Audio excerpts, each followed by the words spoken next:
suppose we're farming all our lives, but when I started farming in my own right, I always had an interest in showing cattle. I always had an interest in bringing cattle out to shows and selling cattle. Always had an interest in cattle from growing up, because we were always farming at home. The showing side of things, I suppose, got into it when I was 10 or 11. A neighbour of mine brought me to a show, and from then on I kind of took off from there. Fell in love with it. It's a kind of a hobby. I find it therapeutic. When you bring in an animal and it's all hair, and you take out the clippers and you put a bit of shape to them, and you see a transformation like. I always had an interest in photography, and then a few friends would try and sell cattle and asked me to come up and take a few photographs because they knew I had a good camera. And then kind of went from there. A few people seen me photographs and kind of built a bit of a business then during the summer from going to farms and take photographs, and then I started doing shows and sales and a few bits like that. And then you meet people at shows and they come back to you then during the summer, say like today for Stranraer, like they'll get you to come on farm and take photographs or a carrot or something like that. Kind of to see you at the shows, to see what you can do, and your kind of work speaks for itself. Like, so if they're happy with your photos during the summer, then they'll come back and get you again. This is our local mart here, Stranraer Livestock Sales. Brian does a great job here, Brian Crawford, and they've developed a sale year on year that's got bigger and better. It's beside us at home here, and Donegal will be renowned for good suckler cattle, good suckler cows, good calves, and it's kind of the home of suckler cows, Donegal.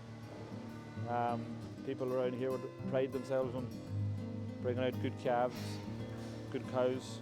It's a great county for cattle, and it's great for them that they're keeping it going and that.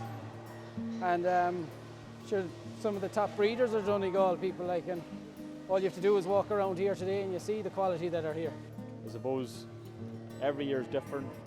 You have to kind of breed to what's selling. Some years black cattle would sell well, some years red roans are selling very well for a while there.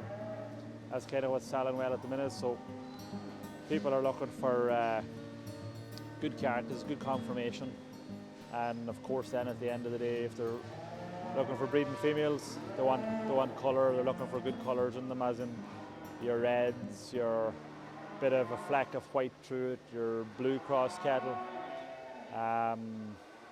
Every year is different, but the basics will always be the same. Good conformation, good square animal, mothering ability, natural calving ability, temperament, bit of style. All them things you're trying to put them together to breed the right female. We don't always get it right. It goes wrong a lot of the time, but when it does click and does go right, it's very, very rewarding then at the end of the day. Going by the way the sales are, you can safely say the west of Ireland is breeding some of the top of the beef breeds anyways.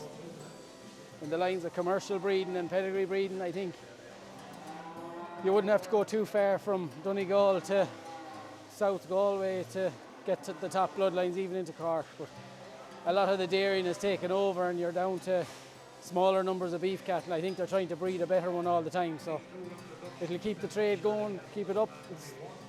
It'll be good for the industry. There's a great demand for show cattle at the minute.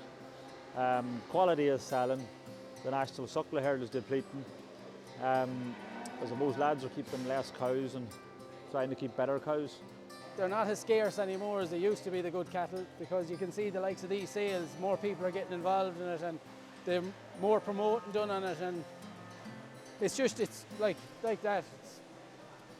They get into it, it's an addiction, to be honest, to get into the likes of them and to be able to come out and go to a show on a Sunday during the summer. And you have a lineup of calves that any one of them could win. And if you're at the top of it, you're going to want to go again. It's like Anton, practice makes perfect. Now, nobody's perfect, but like the more practice you do, the more work you do on something, the more you're going to get better. So, like I'm at it since I was a teenager. So I suppose I wouldn't say I'm perfect at it, but I'd be getting better at it. Like, but every animal is different, and look at it's not.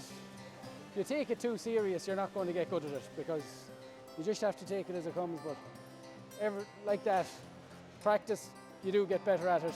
You see the different things, you get used to the animal. You see where you have to bring out better points of the animal. Like if she's dipped in the back, you don't clip as tight in the back, you keep the hair up, you level them off. Even down around the legs, if you're putting more muscle in them, you want to keep it clipped down around the legs. You just, if you go into a place and you see an animal you like, I think you turn around, you walk around and see where she's clipped, where she's tidied up. You see it in the and then you go back to your own animal and you say, well, I'll do that to my one, and that might bring out more of an end in her, make her look longer, tighten up her gut by trimming her belly or things like that. But if you have an interest and a keen eye, you will take into it fairly quick. I do say at home, I have a young fella, he's 9, and I'd say we could do every show. If there was a show every weekend, we do it every weekend. We could be gone Saturdays and Sundays for the whole summer. But you always get a buzz when you're first in the line. There's no doubt about that. You won't always be first. You have to take the good with the bad, I'm afraid. The day you get a rosette is a good day, just look at it that way. It is 7A, Kieran McGee here, she's a blue road hammer. I see Lauren Moore for Swingers here for tomorrow, Kieran McGee, not going to. McGee here, she's another calf heifer. What do we see? She's a tank of a suitable heifer, perfectly marked, AIE, till easy calving, perfect cow maker, 4 of the best big cows on the farm. He has plenty of this man.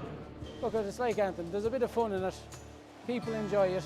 There's a great community of people that are at it. Social and a bit of competition can be good and bad, healthy and unhealthy. But I know look at we wouldn't be at it if we didn't enjoy it. Serious 5-acre, here he says, number 52, have a look. On the market, now at 2300. A smashing calf, have a look again, now at 24 online. Last call, I selling €4,200. Online, thank you very much. You have it all, boys, look at it. 2300, I selling all in at 3,500. 3,500, 5 and 3 in there, 3,000 bid, 4,800. Online, thank you.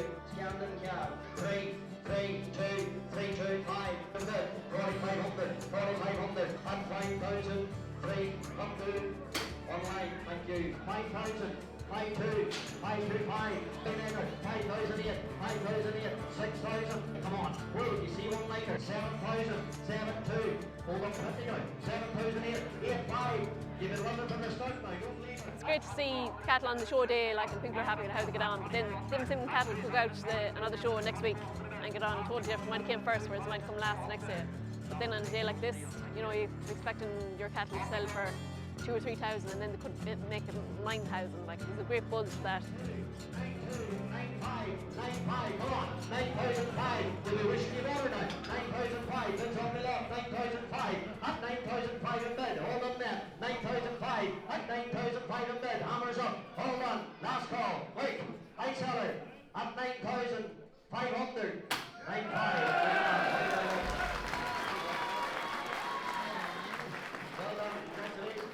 A lot of work goes into getting them out on the big day. You can't just turn up on the day and hoping that all goes well for you. A lot of work involved in breeding them, be it whether they're naturally out of a cow you have at home or whether they're embryo transfer. There's a long road until you get to show day in the summer to bringing them out.